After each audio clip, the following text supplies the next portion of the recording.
Hello friends, welcome my YouTube channel. কেমন আছো সবাই? আশা করি খুব ভালো আছো। আমিও খুব ভালো আছি। আজকে সারাটা দিন কি করছি সবটাই তোমাদের কাছে শেয়ার করব। আর আজ থাকছে আমার সারাটা দিনের ব্লগ। তো চলো দেখতে থাকো। আর অবশ্যই আমার পাশে থেকে লাইক, কমেন্ট, শেয়ার করে সাবস্ক্রাইব করে আমাকে আরও ব্লগ বানানোর উৎসাহিত করে তোলো। চলো কি করি দেখতে থাকো। সকালে উঠতে উঠতে আমার 7টা সাড়ে 7টা বাজে, আর এখন ঘড়িতে বাজে সকাল 10টা। তো তোমরা তো ভাবতেই পারো যে এতক্ষণে আমি এখন বাসি বিছানা কেন তুলছি। হ্যাঁ, আমার অনেক কাজ থাকে, ঘরের কাজ থাকে। তারপর আমার ফেসবুক একটা অ্যাকাউন্ট আছে, ওখানেও আমি কাজ করি। তোমরা যদি আমাকে ফেসবুকে ফলো করো তাহলে তুমি দেখতে পাবে অনেক ভালো ভালো ফটো ভিডিও আমি শেয়ার করি। তোমরা ওখানে আমাকে দেখতে পাবে যদি আমাকে ফলো করে থাকো। সকালে এইভাবেই আমার সারাটা দিন কেটে যায়। আর সংসারে কি কি কাজ থাকে তোমাদের আর নতুন করে কি বলবো। আর আমার রোজের কাজ আমি রোজ করতে খুব পছন্দ করি। দেখতেই পাচ্ছ আমার ড্রেসিং টেবিলটা সুন্দরভাবে মুছে নিচ্ছি। তারপর এই যে ফটো ফ্রেমটা দেখছো, এটাও আমি মুছে নেবো। আর তারপরে টিভি, তারপরে ঘর পরিষ্কার করা, ঘর মোছা, এগুলো আমার রোজকারের রুটিন। তারপরে তো অনেক কাজ থাকে, সকালে টিফিন করা, রান্না করা, সেগুলো তোমরা পরে একটু একটু করে সবই দেখতে পাবে। তো আমার মতো এরকম সারাদিন কে কে কাজে ব্যস্ত থাকো অবশ্যই কিন্তু কমেন্টে জানিও। জানালে ভীষণ খুশি হব। সকালে আমার এখনও চা খাওয়া হয়নি। তারপরে এই টুকটাক কাজগুলো থাকে, টুকটাক কাজগুলো সারার পরে আমি তারপর চা বিস্কিট খাই। দেখো আমি রান্নাঘরে চলে এসেছি। তো আমি এখানে লিকার চা বানাবো। আমি লিকার চাই খাই, যে সকালে বিকালে দুবেলায় লিকার চাই খাই। দেখো এখানে আমি জলটা ফুটিয়ে নিচ্ছি। তারপর একটা তেজপাতা দিয়ে দিলাম। তারপরে আমি চিনি, চা পাতা আস্তে আস্তে এগুলো আমি অ্যাড করব। তো এরকম লিকার চা খেতে কে কে পছন্দ করো অবশ্যই কিন্তু কমেন্টে জানিও। আমি লিকার চাটাই বেশি পছন্দ করি। আর হয়তো বাড়িতেও যদি লোকজন আসে তখন তাদেরকে আমি দুধ চা করে দিই। তো লিকার চা দেখো, হালকা লিকারের চা খেতে ভীষণ ভালো লাগে। আর এইটা কি জানো তো, এতে শরীর স্বাস্থ্য খুব ভালো থাকে। আর আমি দুধ চা একদম খেতে পারি না। দুধ চা খেলেই আমার গ্যাসের একটু প্রবলেম আছে, গ্যাস হয়ে যায়। তো সারাদিন শরীরটা ভীষণ খারাপ লাগে, তাই আমি লিকার চা খাওয়াটাই পছন্দ করি। তো লিকার চা আমার একদম রেডি। চলো লিকার চা খেতে খেতে তোমাদের সাথে আরও গল্প করব। হ্যাঁ, গল্প তো অবশ্যই করব, কিন্তু চা খেতে খেতে একটু বিস্কিটটাও নিয়ে নিই। চা খেতে খেতে বিস্কিট খেতে খুব ভালো লাগে। আর সকালবেলা জানো তো খালি পেটে চাটাও খেতে নিই। তোমরা কি কিছু শুনতে পাচ্ছ?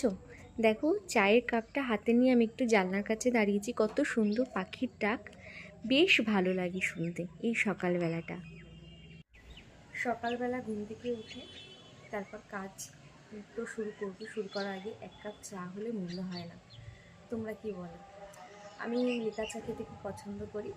আমার 2 কাপ চা লাগে, সকালে 1 কাপ খাই, বিকালে 1 কাপ খাই, ব্যাস। আর তার সাথে তো বিস্কিট থাকবেই, বলো।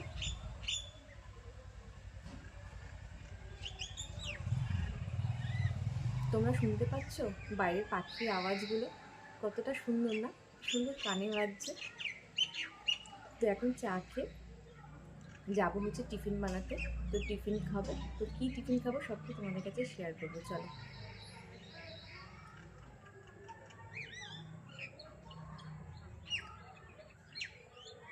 কি ভালো লাগছে পাখির আওয়াজগুলো। তো এখন করছি ব্রেকফাস্ট।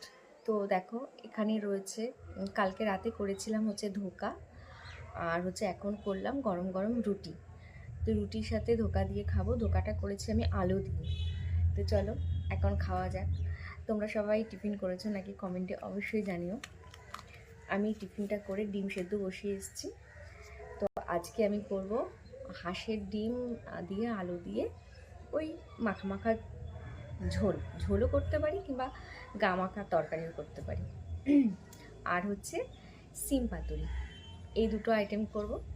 আর ভাত করা আছে, কালকে রাতে ভাত করেছিলাম, ভাত করা আছে। তো চলো আমি খেয়ে নিই, তারপর কী কী রান্না করছি সবটাই তোমাদের কাছে শেয়ার করব। টিফিন খাওয়া তো অনেকক্ষণ আগেই হয়ে গেছে। তো এখন জল নিয়ে বসে পড়েছি। আমার তো সারাদিনে প্রচুর আমার জল লাগে, আমি প্রচুর জল খাই। এতে কি বলো তো, জল খেলে স্কিনটাও ভালো থাকে, শরীর স্বাস্থ্যও ভালো থাকে। তো আমার মতো এরকম ঘন ঘন জল খেতে কে পছন্দ করো অবশ্যই কিন্তু কমেন্টে জানিও। কালকে সন্ধ্যাবেলা একটু বেরিয়েছিলাম একটু টুকটাক কেনাকাটার জন্য। তো আমি যেটা রান্না করি ওই জিনিসটা না, মানে ভাত রান্না করি, ওই ডেচকিটা নষ্ট হয়ে গেছে। তো আমার ভীষণ পছন্দের একটা জিনিস, এই দেখো একটা সুন্দর একটা হাঁড়ি কিনে নিয়ে এসেছি, স্টিলের হাঁড়ি। তো কেমন হয়েছে অবশ্যই কমেন্টে জানিও। আর আমরা যেহেতু 2-3 জন লোক বাড়িতে মেম্বার, তো আমাদের এই হাঁড়িটাই। তো এখন করছি ডিম সেদ্ধ। ডিম সেদ্ধ হয়ে গেছে, তো এখন রান্নাটা করব। চলো কি রান্না করছি সবটাই শেয়ার। রান্না তো অনেকক্ষণ আগেই হয়ে গেছে। তো আজকে কি রান্না করেছি সবটাই তোমাদের পরে জানাবো। তো দেখো কালকে আমি ভাত রান্না করে রেখেছিলাম, ভাতটা এখন একটু গরম করে নিচ্ছি মাইক্রো ওভেনে।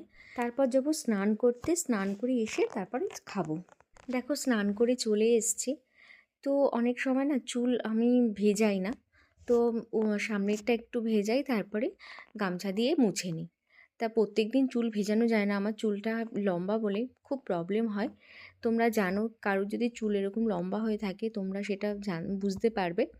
তো আমি সামনে একটু ভিজাই, আর পুরো চুল আমি রোজ ভিজাই না। আর শ্যাম্পু যখন করি সপ্তাহে 2-3 দিন, তখন তো পুরো চুলটাই আমার ভেজাতে হয়, তখন খুব প্রবলেমে পড়তে হয়, চুল একদমই শুকোতে চায় না।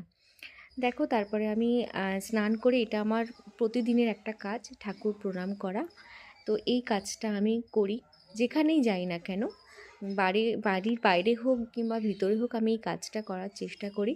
স্নান করে আমার প্রণাম করতেই হবে, এরকম একটা ব্যাপার আমার আছে, না হলে আমার সারাদিন ভালো যায় না। তারপরে দেখো যেহেতু শীতের মরশুম, আমি একটু লোশন মেখে নিচ্ছি, নাহলে হাত পা একটু স্কিনে একটু কীরকম যেন টান ধরে। স্কিন ভালো রাখতে গেলে এগুলো তো করতেই হবে। তো লোশনের পরে আমি একটু মুখে ক্রিম আর একটু ঠোঁটে একটু বাম লাগিয়ে নিলাম, লিপ বাম যেটা বলে আর কি। তো এই মানে কাজগুলো আমার স্নানের পরে এগুলো আমি করি, কিছু করার নেই, এগুলো করতেই হবে। তোমরা কি বলো? তো ত্বকের যত্ন অবশ্যই নিতে হবে, ত্বক আর চুলের যত্ন। তো আমার মতো কে এরকম টুকিটাকি যত্ন নিতে পছন্দ করে? আর শীতকালে দেখবে কিন্তু কাজ জানিও, আমারও ভালো লাগবে। তখন আর নিজের যত্ন সেরকম করে নেওয়া হয় না, ভাবি খেয়ে দিয়ে উঠে তারপরে এই কাজগুলো সারবো, তখন আর ভালো লাগে না। এর জন্য আমি এই লোশন এইসব হাতে পায়ে একটু মেখে টেকে তারপরে আমি চুল টুল আঁচড়িয়ে একদম ভালো করে ফিটফাট হয়ে তারপরেই আমি দুপুরের খাওয়া মানে সারি। না হলে দেখবে যদি ভাবি কি এটা পরে করব, পরে আর কখনোই হয় না। তা আমার যখন খুব ঠান্ডা পড়েছিল, এই আলস্যতাটা তখন আমার কাজ হচ্ছিল, যে এখন ইচ্ছা করছে না পরে করব, পরে দেখবে একদমই ভালো লাগে না। তাই যখনকার যে কাজটা তখন করাটাই আমার মতে ভালো। তাই স্নান করে এসে আমি এই টুকিটাকি কাজগুলো সেরে ফেলি। মানে আমি যে চুল আঁচড়াবো সেটাও আমার একটা আলস্যতা লাগে, তাই স্নানের পরেই দেখবে অতটা ঠান্ডাও লাগে না, তখন দেখবে ঝটপট এই কাজগুলো করে নিই। তাই এই কাজগুলো করতেই ভীষণ আমি কুড়েমি বোধ করি, কিন্তু কিছু করার নেই, শীতের মরশুমে কাজগুলো করতেই হবে, না হলে তো একদম মানে যা তা হয়ে যাবে, চুল বলো ত্বক বলো সব কিছুই। তাই এই কাজগুলো ঝটপট করার চেষ্টা করি। দেখো আমি একদম রেডি হয়ে গেছি, একটু সুন্দরভাবে নিজেকে একটু সেজে গুজে নিয়েছি, এখন যাব খেতে। চলো কী খাচ্ছি তোমরাও সেটা খেতে তো বসে পড়েছি। তো কি রান্না করেছি চলো দেখি। রান্না করেছি এখনই দেখিয়ে দিচ্ছি।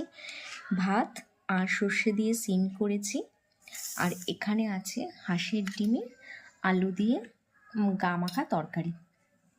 তো আজকের দুপুরের মেনুটা তোমাদের কেমন লাগলো অবশ্যই কমেন্টে। তোমরা তো অনেকেই বলবে যে নিচে কেন খেতে বসেছি মেঝেতে। দেখো রিমোট নিয়ে বসে পড়েছি, টেবিলে খেলে টিভি দেখতে পারবো না, তাই টিভি দেখতে দেখতে খাচ্ছি। তো আমার মতো এরকম কী করো অবশ্যই কমেন্টে জানিও। খাওয়া অনেকক্ষণ আগে আমার শেষ হয়ে গেছে, তো এখন এই জানলার পাশে বসে হালকা রোদ্দুর পোয়াচ্ছি। এখন যেহেতু অনেকটা গরম পড়ে গেছে, এখন সেরকম ঠান্ডা নেই, কিন্তু তাও দেখবে স্নান করে খেয়ে দিয়ে উঠে না একটু ঠান্ডা ঠান্ডা লাগে। তো আমি জানলার কাছে এখানে বসে বসে দেখো লেবু খাচ্ছি। তো সিজনের ফল খেতে আমার খুব ভালোবাসি, মানে ভালো লাগে। তো যে কোনো সিজনের ফল আমি খাই।